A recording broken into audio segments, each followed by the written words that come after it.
And we're back. Salam and hello. Yom Tov. You're a real one if you know that one. Well, we are back. Our goal? Keep going deeper in this super scary cave. Per Gabe's request or something. Oh, the popo just caught someone, I guess. I guess. Probably our neighbors. We live in Sketchyville. No, I'm kidding, we don't. No, we don't. I'm gonna press start on your timer. Oh, thank you. We don't. We live in a very nice area. Somewhere in between those two things, yes. Nicest area I've ever lived in. Not Merced, not the Cove, not Bermuda Dunes. Ay. Anyways. What? I'm trying to think about what to talk about today. What should we talk about today? What are we doing tonight? We already talked about that in the last video. We're doing youth group. We're doing youth group, but we're going to talk about it again because it's our second episode of the day. We crazy. So what are you planning for the game for youth group tonight? It doesn't have a name. Should we come up with a name for it? Nope. You should tell me about it. Oh, Scoot Your Butt. That's the name of the game. Everyone's gonna sit in a circle of chairs, okay?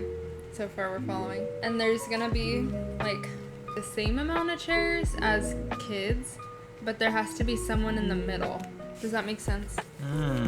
And there's no chair for the person in the middle, okay? And everyone is gonna have to switch seats by scooting to the seat next to them. And the person in the middle has to get into an empty chair and basically push the other person out of their seat.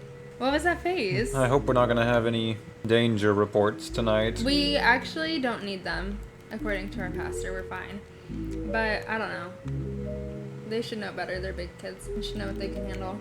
And I played it when I was in high school on a concrete floor, so they'll be fine. And then if they get bored of that, I think that we'll do either Duck Duck Goose or musical chairs. But I think that we should do Duck Duck Goose because if we do musical chairs, then we're taking people out of the circle and then they stop participating. When Duck Duck Goose, you have to be actively engaged the whole time. And it's so fun. But, you guys, we've hit a tragedy. It's the most beautiful tragedy and I'm so glad we have it. But I can no longer play the violent games with the kids. I know, it's crazy. It's crazy. I'm so excited though. I love my little Jonah. He's the sweetest little boy. I don't know, I've never met, but so far he's an angel. He's perfect. Last night Jacob said he wasn't cute. Only based on some pictures. Of other people's babies. No, But of our babies. he has no body fat right now. So he just he looks a little scary, you know? I'll give it to him. But he's such a cute little baby and he's got all his little fingers and all his little toes and a head and stuff. You forget what the baby has? Oh, little mini guy right there. A little snake, or what is that? That's a zombie. Oh, thought it was an eagle. So that's our game, and then I'm sharing my testimony tonight. I could give my testimony right now as a practice. We have 6 minutes left. Okay, go for it. It should only be 5 minutes. I'm timing you Only right 5 now. minutes. Okay. As you all know, my name is Emma. I'm Jacob's wife and Jonah's mom. Jonah's not here yet. I'm holding him. Anyways, I was born in a Christian family.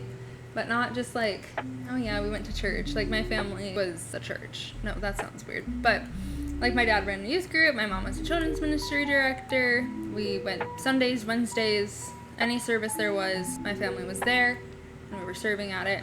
And I loved that life. It was my favorite thing. And when I was in junior high, I was in 7th grade. Like some of you here, actually. My family ended up switching churches. And that was, like, it was a good thing because it was time to. And at my new church, my parents weren't as involved anymore. It was a really big church, so they had a lot of volunteers and stuff already covered. My dad still served with youth, and then my mom serves in children's ministry now. But I went and was timid at first. You guys know how it is coming into a new youth group. And I was actually bullied there, which is sad and hurtful. But I'm really thankful for that time because it helped me become who I am now. And so, go to this church, and they just teach right out of the Bible. And we would play games, very much like the youth group we have right now.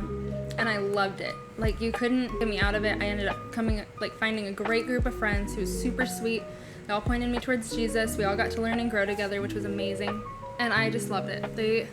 My parents couldn't wait for me to get my license because the church wasn't close to our house. And I just was there for literally every single thing. Every book club, every service, everything. I loved it. But when I was like 14 years old, I started having a hard time with my mental health. And in that time, my entire childhood, my parents were very much hands-on, very much there. And then when I was 14, they decided to start flipping houses.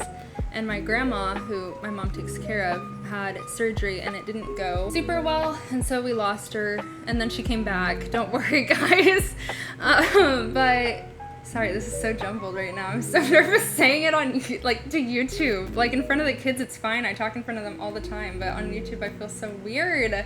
Even though it's literally just my brother. Anyways, while they were doing that, I was helping out, taking care of the house, taking care of my siblings, taking care of the neighbor girl, taking care of my grandparents, and it was hard because I felt like, even though I was a kid, I cannot stop burping. Even though I was a kid, there was no one really taking care of me or checking in because I was so happy-go-lucky and I was able to mask all the feelings of depression and anxiety for the most part.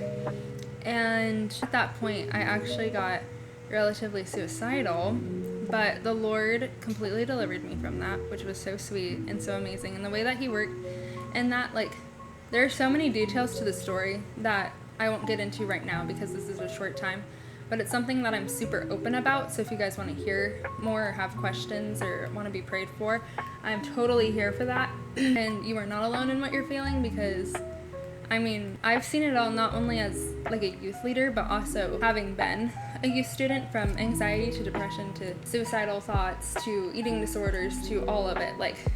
You're so not alone in that, and I want to be here for you in that. And that's something that when I was being bullied, I was I don't ever want anyone to feel the way that I do. And so I made sure that I was super kind and intentional with the people around me. And I think that that's, you good? Yeah. A big part. Obviously there are so many parts to my story, of college, of meeting Jacob, of moving to California. I grew up in California. What we did in California, the church that we served at there, the ways that God brought us out here, the mission stuff that we want to do someday. There's so many parts to my story, but I wanted to share more of when I was your guys' age, in your guys' shoes, which was not that long ago. Okay, it wasn't that long ago. Believe it or not. Believe it or not, was not that long ago. And so I wanted to make sure that you guys knew. Oh, heck no. What the crap? That we're here for you. All of us leaders have a testimony, have a story, have been hurt, and don't want you to experience the same hurt that we did. Whether that was us just facing things alone, we want to be able to partner with you. We want to love you through it. We just want to let you know that we're here for you in all of your struggles. Wow, that was beautiful. Thank you. Is that what the series is going to become? Emma's testimony? Oh, get out of here! Ah! It's actually going to become just me screaming over and over again. Ay. Big old dummy. Gosh, so 3, scared. 2, 1.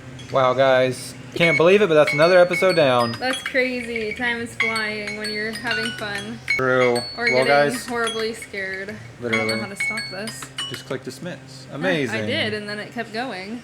Amazing. Well, guys, we'll catch you next time. See Bye-bye. you next time. Bye.